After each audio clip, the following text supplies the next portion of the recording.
detalhe que se constitui numa das peças centrais dessa obra de Marcel Proust é a sonata para piano de Franz Schubert. E aqui eu estou falando, e ele faz uma referência muito clara, à sonata em Á maior de 959. E na verdade ela não é um acessório, mas ela é, e ao longo da história o leitor vai percebendo isso, um fio condutor que se desenrola ao longo de toda a narrativa e vai sendo associada às experiências emocionais do personagem, do Swann no caso. E a sonata muitas vezes é referida como a pequena frase. E ela vai se incorporando ao longo do texto ao relacionamento amoroso entre Swann e Odette, e funcionando como um lembrete constante da intensidade e da efemeridade do amor entre eles. A forma como Proust descreve a influência da música na própria psique do Swann é muito notável. A pequena frase de Schubert transcende o status de uma simples composição musical e na obra ela se torna uma entidade viva na mente do personagem.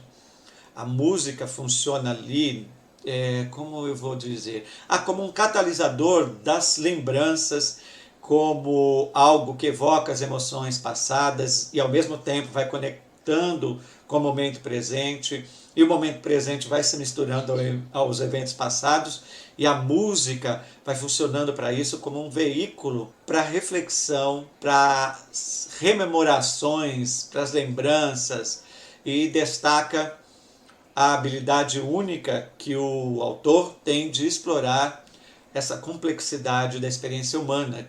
E ele faz isso brilhantemente o tempo todo, e a música tem um papel muito especial nisso tudo. Embora a pequena frase de Schubert seja, vamos dizer assim, a principal referência musical da obra, e que inclusive, como se fala, não é só uma peça, mas ela é um elemento importante da narrativa, a música, de uma forma geral, nessa obra também desempenha um papel importante na caracterização dos personagens e na ambientação das cenas, porque ele vai tecendo descrições bem detalhadas das peças musicais e vai revelando não só os aspectos técnicos, mas os sentimentos, os estados de espíritos que as próprias músicas vão evocando nos personagens.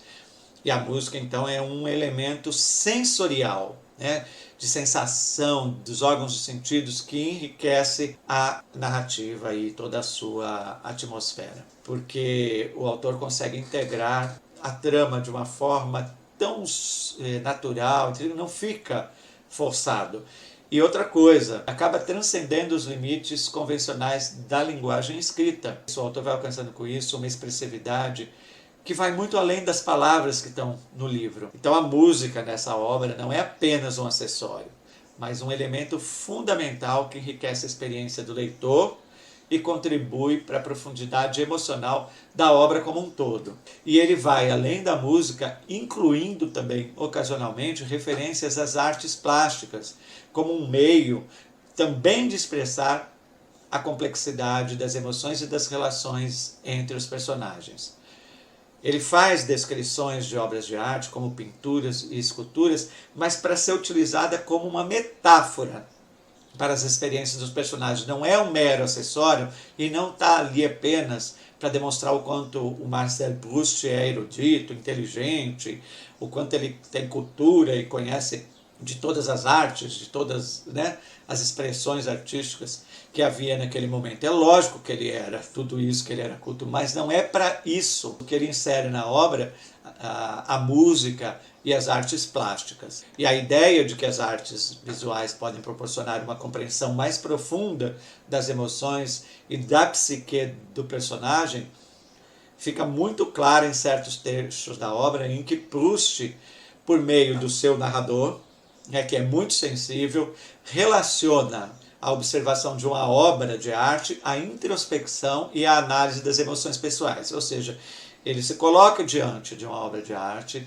e traz isso para o seu universo pessoal para tentar aprofundar a sua própria compreensão a respeito do que ele está vivendo emocionalmente, lógico, com foco sempre no relacionamento entre Swann e Odete e todas as camadas emocionais, afetivas e psicológicas que vão se estruturando ao longo desse relacionamento. Mas, em comparação com a música, as artes plásticas desempenham um papel secundário na obra. A música é muito mais importante e tem um papel muito mais definitivo. E a preferência de Proust pela música como uma forma de expressão que transcende o tempo e evoca as memórias é evidente ao longo de toda a narrativa. A música, e em particular a sonata de Schubert, que já falamos, é explorada em sua profundidade como um elemento central na trama, enquanto que as artes visuais são incorporadas de maneira mais pontual e simbólica, mas não é supérflua. Não vamos confundir as coisas. Embora ele faça algumas referências e reflexões sobre as artes plásticas, é a música que desempenha o papel mais proeminente como uma força motriz, contribuindo de maneira preponderante para um retrato muito complexo das emoções e das relações humanas. Então não é só com foco nos personagens principais, mas também com foco em tudo aquilo em que vai, de uma forma ou de outra, tentar fazer um retrato, né, do que são as emoções e os relacionamentos humanos. O foco, como eu já disse, e o grande tema dessa obra é o amor e o ciúme. Mas ele não fica restrito a isso, ele aborda temas mais amplos, porque ele acaba abordando também, como um recurso do próprio romance, da trama em si, a natureza da memória, a passagem do tempo e a complexidade das relações sociais na sociedade parisiense do final do século XIX e do início do século XX. Então esta obra é conhecida por sua exploração profunda da psicologia humana e pela maneira como examina as experiências e as emoções dos personagens. Agora falando um pouco mais objetivamente e claramente do Swann, que é o personagem principal, esse personagem é o tempo todo, desde que ele conhece Odete, num salão desses em que era costume reunir pessoas da alta sociedade e tinha sempre muitas conversas em relação à arte, à cultura, à filosofia, a vida dos outros também, é lógico, e sempre tinha um músico e preferencialmente um pianista. E num desses salões em que Swann vai como convidado, ele conhece Odete. E desde ali ele passa a ser atormentado por pensamentos obsessivos relacionados com ciúme. Está constantemente remoendo e preocupado com a ideia de que Odete pode estar envolvida com outros homens e talvez até com outras mulheres. E isso vai gerando nesse coitado desse personagem um sofrimento profundo e perturbador. E o ciúme de Swann, ele é exacerbado principalmente porque ele percebe que o amor que ele sente por Odete não é correspondido. E isso cria uma série de incertezas em relação aos sentimentos que Odete nutre por ele. E o autor examina como o ciúme pode moldar as ações e as decisões de uma pessoa, fazendo com que ela possa agir de forma impulsiva e questionar constantemente a fidelidade do outro, no caso, a Odete. E assim, Proust vai utilizando o ciúme como uma lente, uma espécie de lente para explorar temas como a natureza das relações humanas, a insegurança emocional, a complexidade do amor. O ciúme do Swann é apresentado como uma parte que é própria da condição humana, revelando as vulnerabilidades, as fragilidades emocionais que todos nós enfrentamos em relacionamentos. E por isso eu comecei esse vídeo te questionando se você sentia muito ciúme quando se relacionava com alguém, ou conhece alguém que era assim, ou que teve submetido a uma espécie de Swann por aí, né? É justamente para abrir essa perspectiva de que nós não estamos isentos a isso e que isso não é só uma peça que possa ser importante e que tenha utilidade somente para se construir bons romances.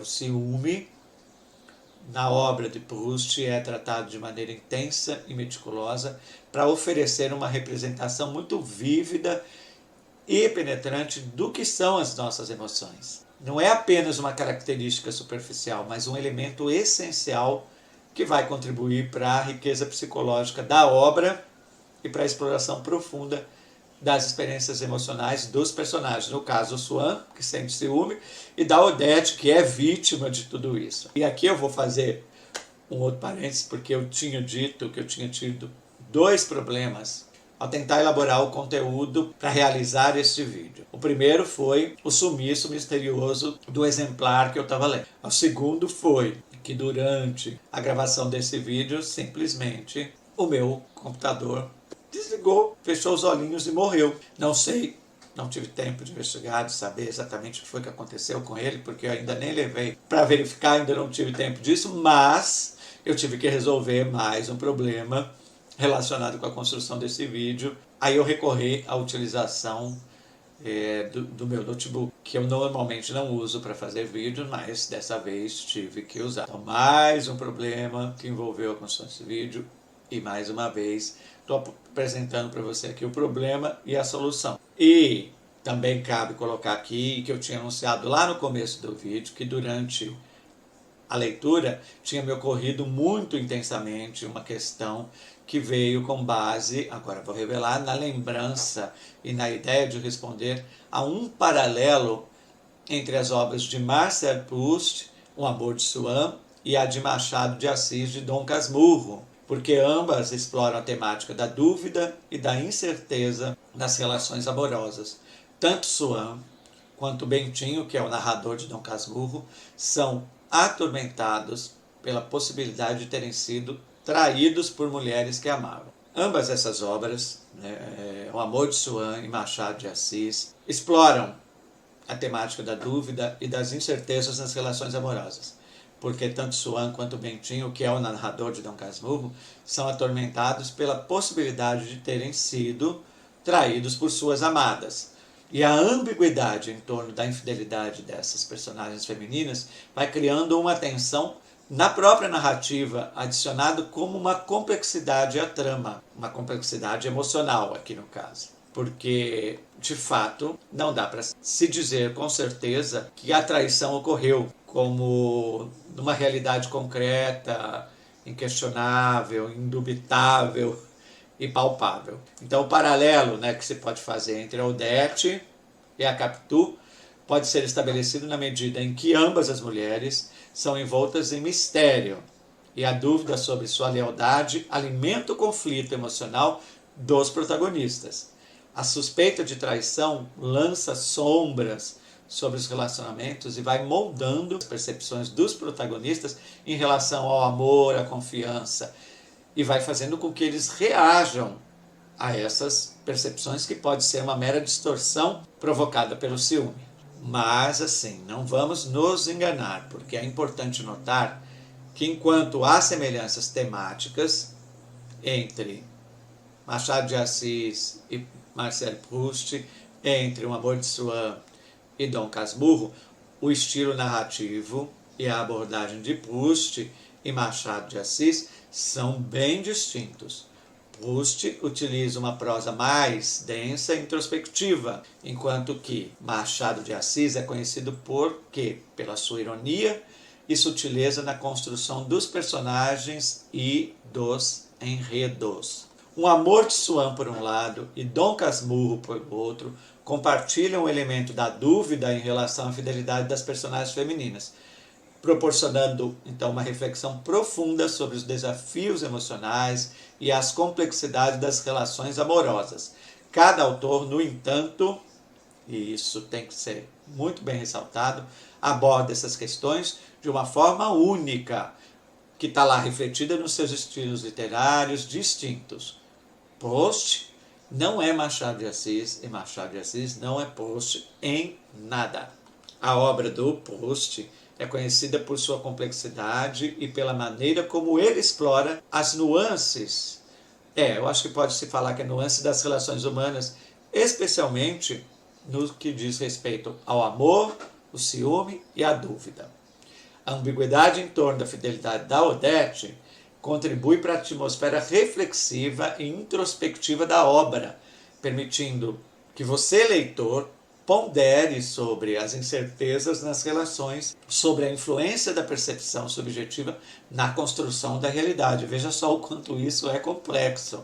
Assim como em Dom Casmurro de Machado de Assis, onde a traição de Capitu é deixada em aberto, Proust opta por não oferecer uma resposta clara sobre a fidelidade de Odete, deixando espaço para interpretações diversas por parte dos próprios leitores. Essa escolha narrativa acrescenta camadas de complexidade à trama e contribui para o caráter enigmático das personagens e de suas relações. Isso é brilhante demais, né, gente?